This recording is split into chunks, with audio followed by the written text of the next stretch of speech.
యువ పారిశ్రామికవేత్తల్ని ప్రోత్సహించాలి, వాళ్ళ కంపెనీల్లో నేను పెట్టుబడులు పెట్టాలని ఆయన సొంత డబ్బులు దాదాపు 50 కంపెనీలో ఆయన ఇన్వెస్ట్ చేస్తాం కూడా జరిగింది. ఇంకా సామాజిక కార్యక్రమాల్లో ఆయన చేసిన సేవల గురించి ఎంత మాట్లాడినా తక్కువే. నాకు వ్యక్తిగతంగా తెలిసిన 2 విషయాలు మీకు చెప్పాలి. మా అమ్మమ్మ క్యాన్సర్తో చనిపోయారు. ఆనాడు మా తాతగారు హైదరాబాద్లో క్యాన్సర్ ఇన్స్టిట్యూట్ ఉండాలి, వరల్డ్ క్లాస్ ఇన్స్టిట్యూట్ ఉండాలి, మనకంటే ఆర్థిక వనరులున్నాయి, అమ్మమ్మని అమెరికాకు తీసుకెళ్లి ట్రీట్మెంట్ ఇచ్చాం, అలాంటి ట్రీట్మెంట్ హైదరాబాద్ కేంద్రంగా తీసుకురావాలని బసవతారకం క్యాన్సర్ ఇన్స్టిట్యూట్ ప్రారంభించారు, శంకుస్థాపన చేశారు. ఆనాడు అది తెలుసుకున్న రతన్ టాటా గారు మొదటి 25 కోట్ల రూపాయల డబ్బులు ఆ ఇన్స్టిట్యూట్ కోసం ఇచ్చారు. ఇది ఇప్పుడు 25 కోట్ల రూపాయలు కాదు, ఇది 1992-93లో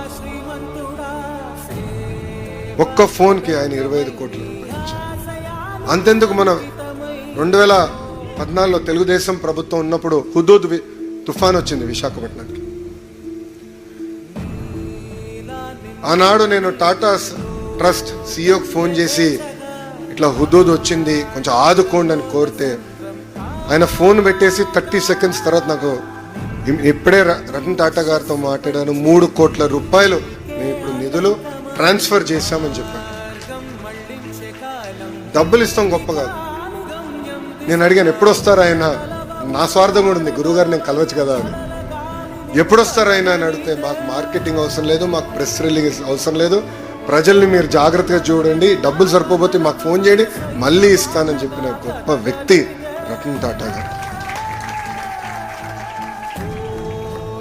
ఆయన చనిపోయే ముందలా నేను బాంబే హౌస్కి వెళ్ళాను. బాంబే హౌస్ టాటా సంస్థకి హెడ్ క్వార్టర్స్. అక్కడ నేను టాటా సన్స్ చైర్మన్ చంద్ర గారిని కూడా కలిసాను. ఆ రోజు అడిగా రతన్ టాటా గారు ఎలా ఉన్నారంటే చెప్పలేని పరిస్థితుల్లో మేము అందరం ఉన్నామని బాధపడుతున్నా చెప్పారు.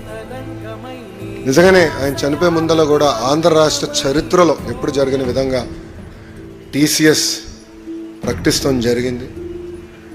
కనీసం 10,000 మందితో విశాఖపట్నంలో ఒక డెవలప్మెంట్ సెంటర్ ఏర్పాటు చేయబోతున్నాం. రాబోయే 3 నెలల్లో ప్రభుత్వం చేతుల్లో ఉన్న మిలీనియం టవర్స్లో 2,000 మంది పనిచేయబోతున్నారని సభాముఖంగా తెలుపుతున్నారు.